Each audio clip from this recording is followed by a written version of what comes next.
Bismillahirrahmanirrahim. Assalamualaikum warahmatullahi wabarakatuh. Waalaikumsalam warahmatullahi wabarakatuh. Innal hamdalillah nahmaduhu wa nasta'inuhu wa nastaghfiruh wa na'udzu billahi min shururi anfusina wa min sayyiati a'malina may yahdihillahu fala mudhillalah wa may yudlil fala hadiyalah. Asyhadu an la ilaha illallah wahdahu la syarikalah wa asyhadu anna Muhammadan abduhu wa rasuluh la nabiyya ba'dah. Allahumma shalli wa sallim ala nabiyyina Muhammad wa ala alihi wa sahbihi ajma'in wa man tabi'ahum bil ihsani ila yaumiddin. Amma ba'd. Qala Allah Ta'ala fil Qur'anil Karim, a'udzu billahi minasyaitonir rajim. Ittaqullaha haqqa tuqatih wa la tamutunna illa wa antum muslimun.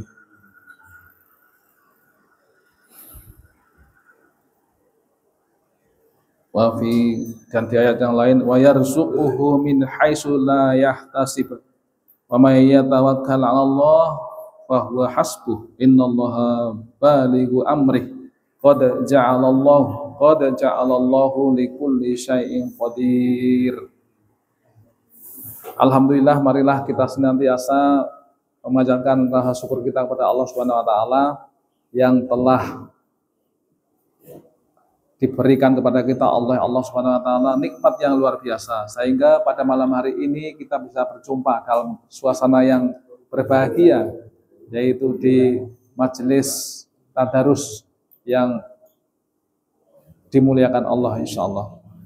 Bapak-bapak yang berbahagia, mudah-mudahan apa yang telah kita kerjakan tadi diterima oleh Allah Subhanahu wa taala dan menjadi amal soleh bagi kita semua, sehingga kelak kita akan memetik hasilnya di hari akhirat.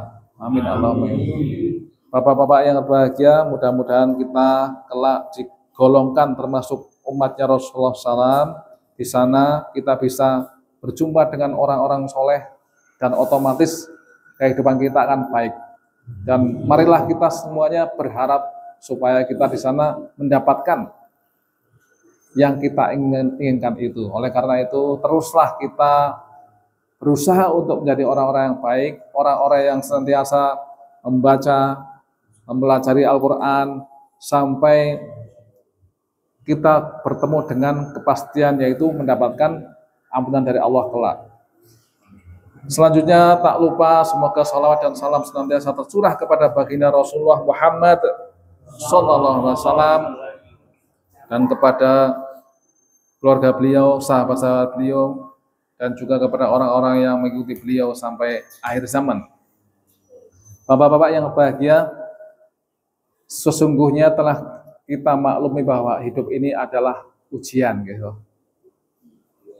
Ujian bagi kita semua. Allah menciptakan hidup dan mati untuk mengetahui siapakah yang paling baik amalnya. Nggih, nggih napa mboten?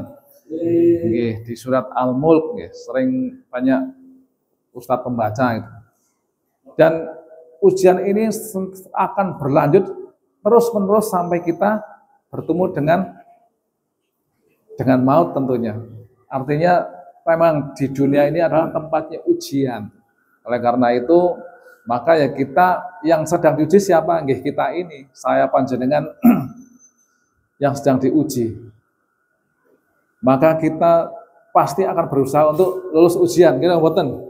Orang kalau diuji kok terus masa bodoh, berarti itu sudah putus asa gitu.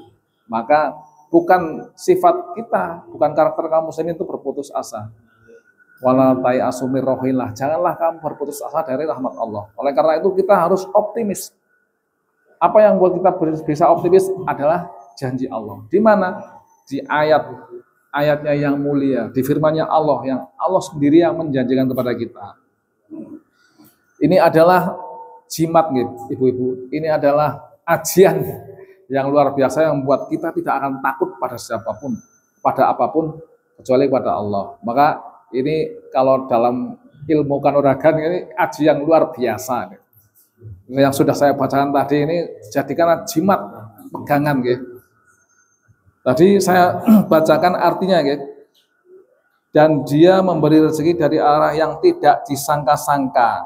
Dan barang siapa bertawakal kepada Allah, niscaya Allah akan mencukupkan keperluannya. Sungguh Allah melaksanakan urusannya. Sungguh Allah telah mengadakan ketentuan bagi setiap sesuatu.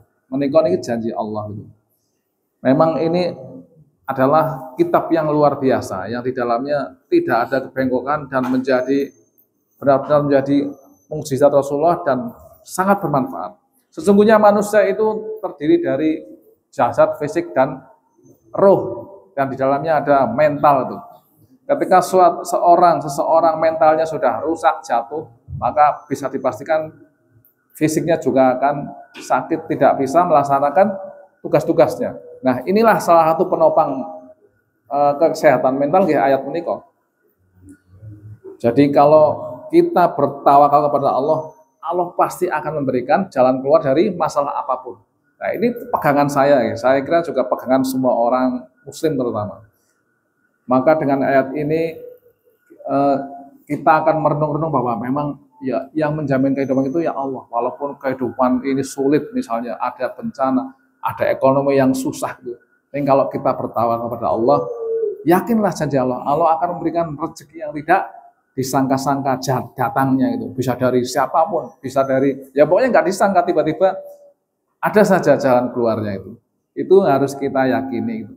Dan untuk bertawakal, maka sebelum bertawakal kita tentunya ikhtiar dulu, ya. Sempurnakanlah ikhtiar. Misalnya, kok orang nggak punya uang ya? Ya cari uang itu bagaimana? Pasti ya ketemu dengan orang lain tuh. Uang nggak datang dari langit, ya. Dengan saudaranya, dengan temannya, dengan koleganya siapa saja, dengan jual beli atau bahkan dengan pokoknya berusaha. Kalau sudah berusaha dan kemudian bertawakal, serahkan pada Allah. Pasti. Dan saya yakin Bapak Ibu, Bapak-bapak, apalagi yang sudah sepuh-sepuh sudah pernah merasakan mukjizatnya seperti ini. Gila wonten nggih. Pak Boemin, Pak, saya yakin sudah pernah. Jadi kalau kita mendapatkan masalah gitu, ya saya juga pernah gitu. Memang luar biasa nih. Kita sangat bersyukur menjadi kaum muslimin tuh.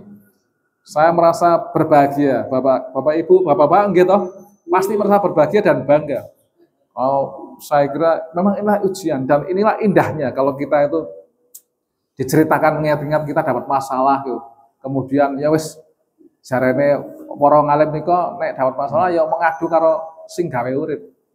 Karena semua yang memegang kehidupan ini, memegang urusan ini, memegang segala daun yang jatuh itu tidak lepas dari kehendak Allah, tidak lepas dari pokoknya Allah yang tahu gitu. Maka jalannya ya kalau kita mengadu orang-orang lain kadang-kadang malah mungkin bisa jadi tidak dapat solusi tapi dapat masalah gitu betul. Kadang kita mungkin malah jadi gunjingan, malah yang lain-lain. Tapi kita mengadu pada Allah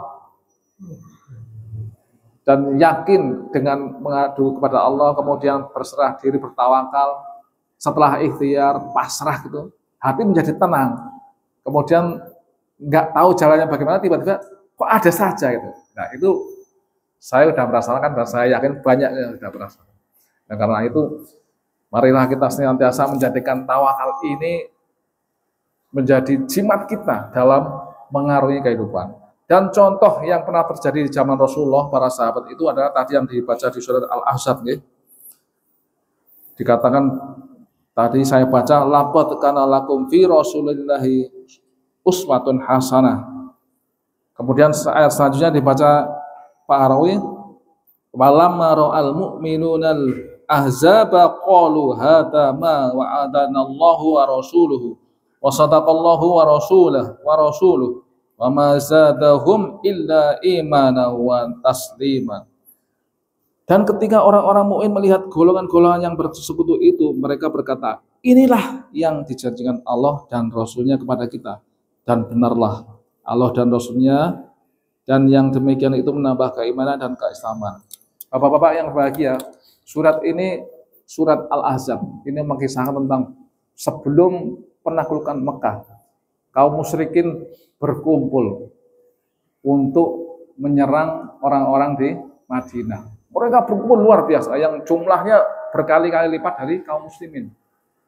Kaum muslimin sudah terkepung itu, sehingga di antara orang-orang Islam di Madinah ada yang orang-orang munafik. Ketika melihat begitu banyak kumpulan-kumpulan pasukan musyrikin yang datang, mereka di antara orang munafik ini kemudian ada yang pergi pamit pada Rasulullah, ya Rasulullah, saya akan pulang karena rumah-rumah kami terbuka, tidak ada yang jaga. Ada alasan begitu. Padahal itu alasan saja, sebenarnya mereka takut. Tapi di antara mereka yang digambarkan di ayat tadi itu ada yang bertawakal kepada Allah. Ketika mereka melihat pasukan itu dan dikatakan, kemudian mereka katakan, inilah yang dijanjikan Allah dan Rasulnya. Artinya dulu orang-orang masuk Islam sudah memaklumi bahwa ketika mereka masuk Islam, mereka sudah memahami pasti akan diperangi oleh orang-orang musyrik. Dan itulah janjinya. Pada saat itu kaum musyrikin berkumpul. Dan orang-orang yang teguh imannya tetap ada di sebelah Rasulullah, di sisi Rasulullah itu ketika melihat musuh begitu banyak malah nggak takut, mengatakan ya inilah janji Allah. Dan pada akhirnya gimana? Dengan tawakalnya itu ternyata Allah memberikan pertolongan yang tidak dikira-kira. Pasukan, bagaimana Allah dengan hikmahnya itu menghindarkan kemusnahan kaum muslimin. Karena apa? Orang-orang musyrik itu cerai-berai ketika sudah berkemah bermalam-malam itu ternyata dikirimkan angin dingin yang luar biasa. Kemudian tenda-tendanya berterbangan gitu. Sehingga akhirnya mereka itu ketakutan, mundurlah mereka. Nah, itulah cara Allah menyelamatkan. Dan kita ingat bagaimana ketika seseorang sudah bertawakal kepada Allah, Allah memberikan jalan keluar. Bagaimana Nabi Ibrahim ketika diuji oleh Allah untuk mengorbankan putranya, maka setelah dibaringkan dan pisaunya sudah ada, ketika Allah mengatakan dalam ayat selanjutnya, maka telah nyata bagaimana Ibrahim membenarkan perintah Tuhannya. Kemudian digantilah korbannya, Ismail diganti dengan domba yang besar. Itu artinya bahwa memang ujian itu datang untuk menguji, kemudian untuk melihat, Allah melihat siapakah yang bertawakal. Setelah kemudian nyata, Allah berikan jalan keluarnya. Begitu juga kita gitu. Ternyata ketika kita uji dengan kurangan, orang ini tetap sabar, tidak mencari jalan-jalan yang tidak dibenarkan, yang haram, yang melenceng dari aturan, maka ya wis gitu. Pasti Allah kasih jalan keluar dari arah yang tidak disangka-sangka. Jadi memang seperti itulah kejadiannya di dalam kehidupan ini gitu. Demikian, mudah-mudahan ini menjadi renungan dan menjadi semacam kiat-kiat kita dalam menghadapi persoalan-persoalan hidup. Mudah-mudahan bermanfaat. Wabillahi taufiq wal hidayah. Wassalamualaikum warahmatullahi wabarakatuh. Selanjutnya kita tutup dengan doa. A'udzubillahi minasyaitonirrajim. Bismillahirrahmanirrahim. Hamdan syakirin hamdan yu'afi mani amahu wa yukafi majidah. Ya Rabbana lakal hamdu kama yanbaghi li jalali wajhikal karim wa 'azimi sultanik. Allahumma shalli ala Muhammad, Allahumma shalli wa sallim ala nabiyyina Muhammad, Allahumma shalli wa sallim ala nabiyyina Muhammad. Allahumma ighfir lil muslimina wal muslimat wal mu'minina wal mu'minat al ahya'i minhum wal amwat innaka sami'un qaribun mujibud da'wat wa ya khadil hajat. Rabbana hab lana min azwajina wa dzurriyyatina qurrata a'yun waj'alna lil muttaqina imaman. Rabbana la tuzigh qulubana ba'da idh hadaitana wa hab lana min ladunka rahmah innaka antal wahhab.